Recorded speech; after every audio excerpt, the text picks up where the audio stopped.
The broadcast is now starting. All attendees are in listen-only mode. Good morning, everybody. Welcome to our Atacama Desert webinar. Can everyone hear me? If someone could just type a little yes, just to make sure everything's working properly.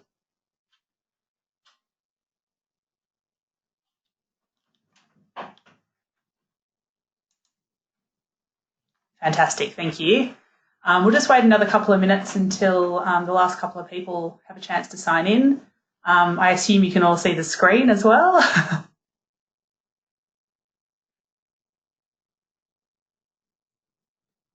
Fantastic. So yes, as I said, today's webinar is going to be all about the Atacama Desert and more particularly about the very beautiful Tierra Atacama property, which I was fortunate enough to visit last year in May. For those of you who don't know, Atacama is in the very far north of Chile. It's about a 2-hour flight from Santiago. There's several direct services every day with LATAM. And from Santiago, you fly into Calama Airport. We should have a map here.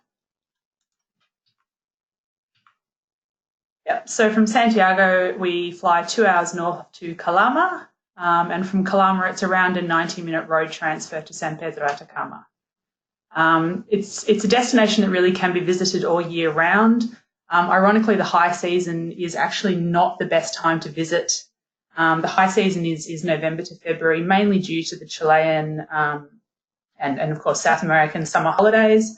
A lot of domestic and regional tourists travelling around Christmas and New Year's Eve. But it's actually the wettest time of the year. So the Andes actually do receive some rainfall during our summer months. And although that doesn't actually fall in Atacama itself, it does fall around the high mountain regions. And sometimes that means that some of the sites in those higher altitude areas are inaccessible. San Pedro itself has an altitude of just 2,400 metres, so realistically it shouldn't be causing anyone too many dramas at that altitude. But some of the more popular excursions, such as Tatio Geysers, some of the altiplanic lagoons, those excursions do take you up to, in some cases, over 4,000 metres. So it is definitely something you need to warn your clients about. Excuse me. And one way of counteracting that altitude problem is to give your clients several nights there so they can gradually build up to some of those higher altitude excursions. This is a bit of a better map where you can see the region more clearly. So Calama, the airport's just there.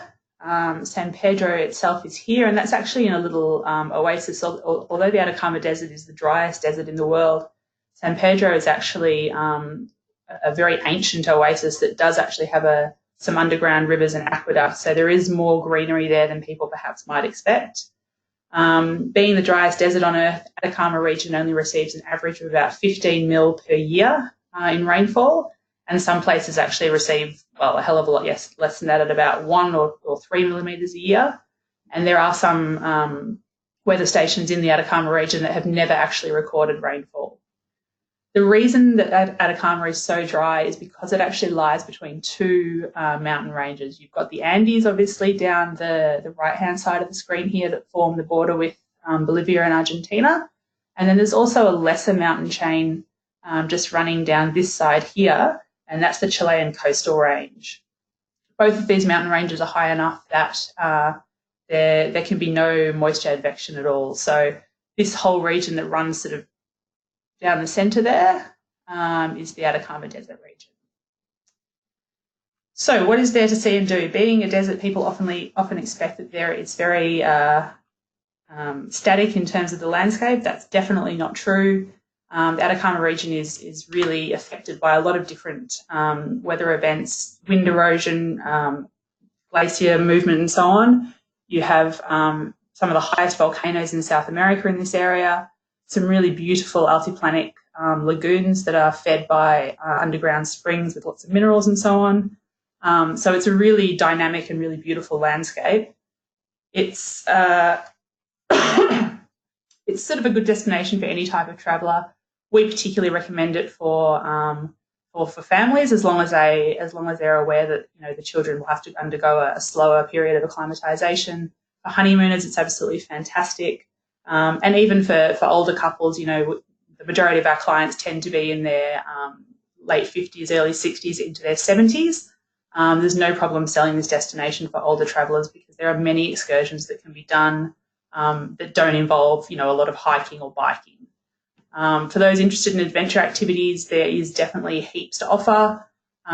There is horse riding, there's mountain biking, there's hiking that can be tailored to all sorts of fitness levels. For those who are very active, we can offer volcano climbs, and that takes people up well over the 5,000 metre range. And in addition to all those sort of more physical activities, there's also a lot of cultural aspects as well. So the Atacamanian people are very proud. They have a very distinct culture, a very ancient culture, and that still lives on today. So the Atacamanian villages are still very traditional. The people are seen as very distinct from the Chilean people in the south. And that culture is really visible as well through the petroglyphs and so on that are found in the area. So culturally, it's very interesting. You also have the geysers, which are one of the more famous sites near Atacama. And, of course, the astronomy in the region as well. Being the highest, driest desert in the world, it's also one of the best places in the world to see stars. There's pretty much no light pollution in this area at all. So it's a fabulous destination for those who love to do a bit of stargazing. How long should you spend in San Pedro? Having been there now, I would probably say 4 nights is a good minimum. Obviously, not everyone has that time, so 3 nights at a push, but 4 for me is really the ideal minimum. And for those wanting to do some of the higher altitude excursions like a volcano climb or even going out to the Tatio geysers, 4 or 5 nights is really the realistic minimum of what we should be offering people. You can see here the village of San Pedro is right in the middle, and some of the excursions are actually quite far afield. So it's important that people understand that if they want to see some of the further attractions like the altiplanic lagoons here, or La Pacana, or even Tatio, some of these are quite far distances, and because the roads aren't fantastic around there, you might be doing an excursion that involves a 60 to 90-minute drive to get to some of the further attractions. There are also some really fabulous things to see really close to San Pedro. You've got Moon Valley and Death Valley, no more than 15-minute drive from the centre of town. You have the Pucara, which is an ancient Quito fortress, which is basically in town. And then you've got Chaxa Lagoon and a couple of other options which are closer and work well as a half-day excursion.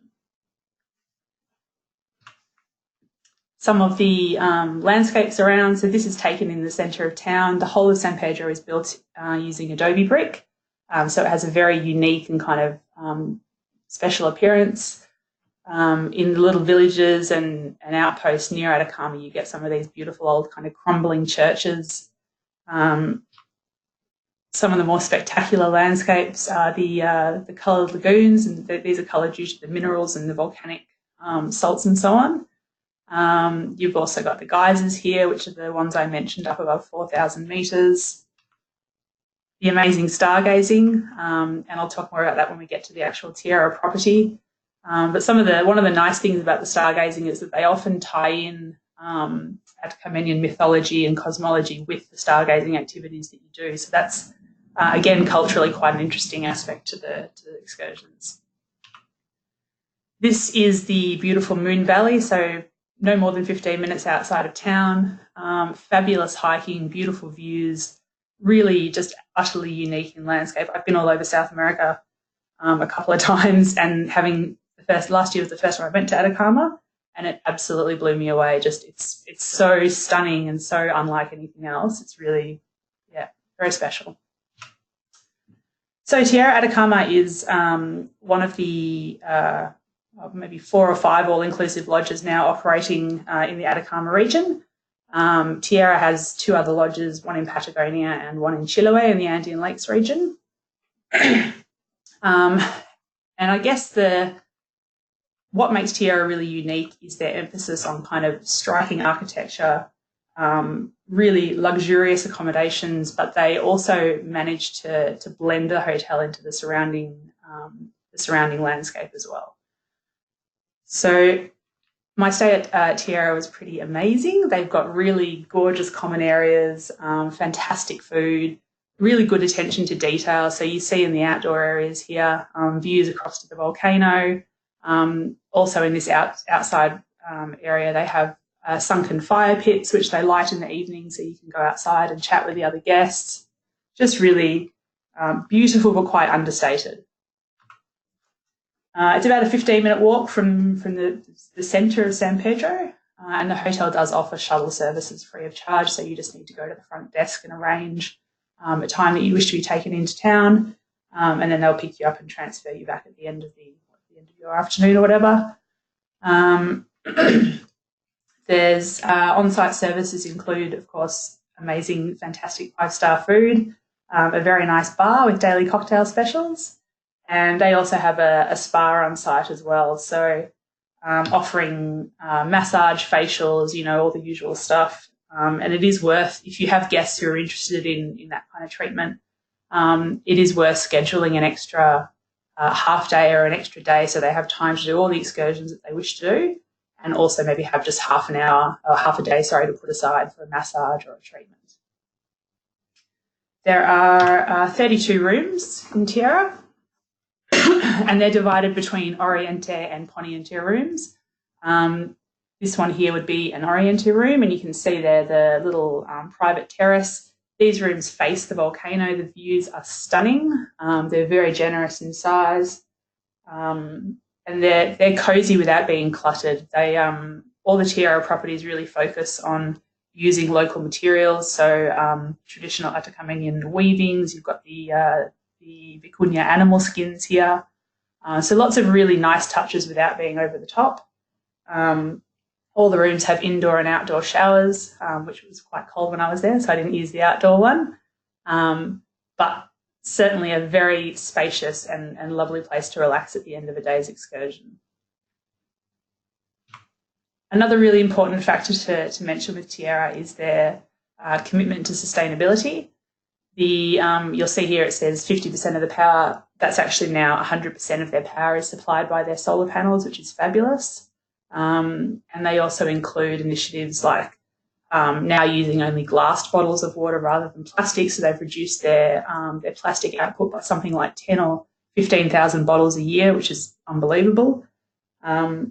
They also have their own organic garden on site, which a lot of the restaurant cuisine comes from. So it's a really good ethos that they have, and they, doing that in an area like Atacama where the landscape is so fragile, I think is a really, speaks very highly of the company. In terms of the food and wine, there are daily changing specials. The menu is built around seasonal produce, and as I said, a lot of that stuff comes straight from their organic garden. They have delicious cocktails. They do the classic Chilean pisco sour, of course, but they might use an infusion of rica rica, for example, which is a local herb found in the region. Just, again, it's that really amazing attention to detail and way of kind of bringing the local culture and the local ingredients and the local environment into the hotel. They do, of course, also have a really great selection of Chilean wines, and there's always a sommelier on hand to talk you through what's going to go best with your meal. And when you're out, so depending on whether you do a full day or a half-day excursion, you'll obviously have breakfast in the morning. If you're doing 2 half-days excursions, you'll come back to the hotel for lunch.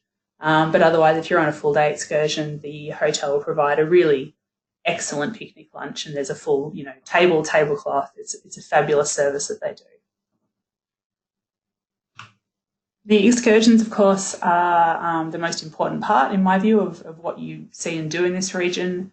And it's really impressive the way Tierra has it set up. So basically, when your guests arrive to the hotel, they sit down with their guide. They've got this huge map on the wall here, and the guide will talk them through all the available activities and excursions, and then begin to tailor sort of a program for them over the following, 4 or 5 days, depending on their fitness level, what they might be interested in, and they'll tailor it so that the higher excursions, so going up to Tatio Geysers or out to the Altiplanic Lagoons, those excursions are staggered towards the end of the stay, so perhaps on the afternoon of day 3 or the morning of day 4, so that guests have time to build up slowly to those higher altitudes. The hotel is also excellent, I have to say, really trying to cater for everyone. So when our group was there was only one person who wanted to do a particularly intensive bike ride. And although he was the only person in the entire property who wanted to do it, they found a guide who freelanced for them. They brought him in the afternoon so that our guest was able to do that activity. So I think really it would be a very unusual circumstance where your clients couldn't do everything they wanted to do with the time they had. Some of the more popular excursions are the Puritama Hot Springs, and they're located also quite close to town, up around here somewhere. And they're beautiful natural hot springs, so it's no concrete or change, no swimming pool looking stuff, very natural. They've got changing rooms there. And so we did that excursion in the morning. After we came out of the hot springs, our guide was there with some cheese platter, a couple of glasses of wine afterwards. It's really a very civilised way of visiting a really remote region.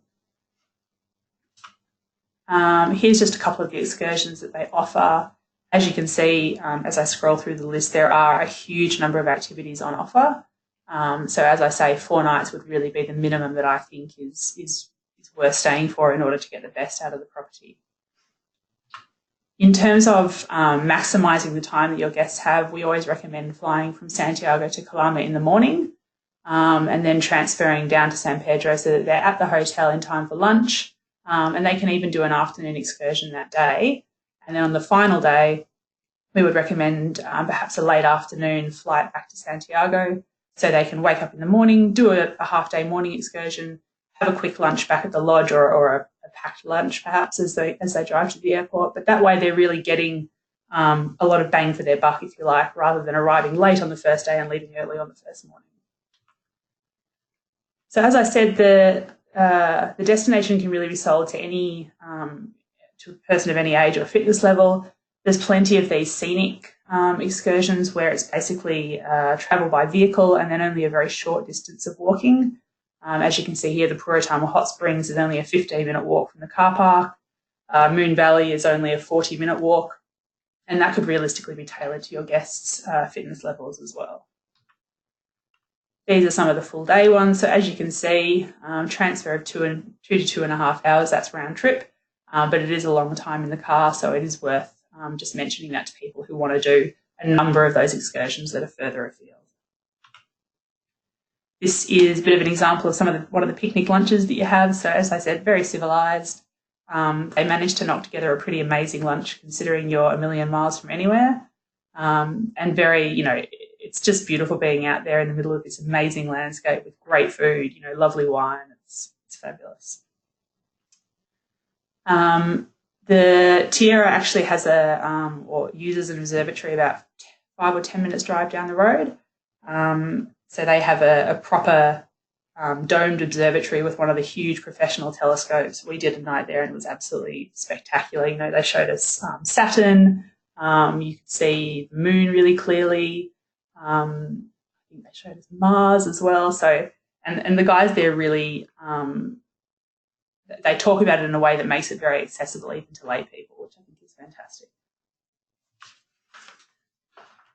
Biking as well is a very popular activity and they have great mountain bikes there. Again, because of the slightly higher altitude, it's probably something that I'd recommend doing on perhaps the 3rd day rather than the first day. But some of the excursions are really, it's quite flat and easy cycling. It's just because you're above 2,500 metres that you might need a little bit of extra acclimatisation for that. There is horse riding as well, and they will basically tailor those excursions to your guests. So for beginners, maybe just a 1.5 or 2 hour ride quite close to town. And for those who are more experienced, they can do sort of up to 5 or 6 hours to some of the further afield sites. Volcano climbing, as I said, this is considered difficult to strenuous. Lascar, I think, is the highest volcano that they climb, and that takes you up to over 5,000 metres, so it's pretty full on. And definitely the hotel actually restricts this activity to people who are staying for 5 nights or more. So it's important if you've got guests who are really keen to do this, they have to stay a little bit longer in order to acclimatise sufficiently. The reason that we're holding these webinars, I guess, is because Tierra actually has really astonishingly good specials, which make the hotel much more, I guess, appealing in terms of price to a broader range, to a broader audience. The Spirit of Chile is a package where you can combine 7 nights, so 7 all-inclusive nights at any of their properties. Most people would probably split that over 2 properties, but you're welcome to do it any way you like. You could do 2, 2 and 3, or 7 nights in one of their properties. You then get $1,000 per person off the price, as well as a free night at Le Rêve in Santiago, which is a lovely property. Just to give you an idea of prices, Tierra has 3 different seasons. The low season is May, June, and the higher season, as I said, is those summer holiday months, so November through to February. The price ranges at the moment with the current exchange rate from around 4,000 Australian dollars per person for a 4-night package, and that goes up to about 4.5 in the peak season. So it's certainly not cheap, but as I said, the value for money, I think, once you factor in all the transportation, the quality of the food, the quality of the wines, and the quality of the excursions, it does actually come across as very good value for money and a fabulous experience as well.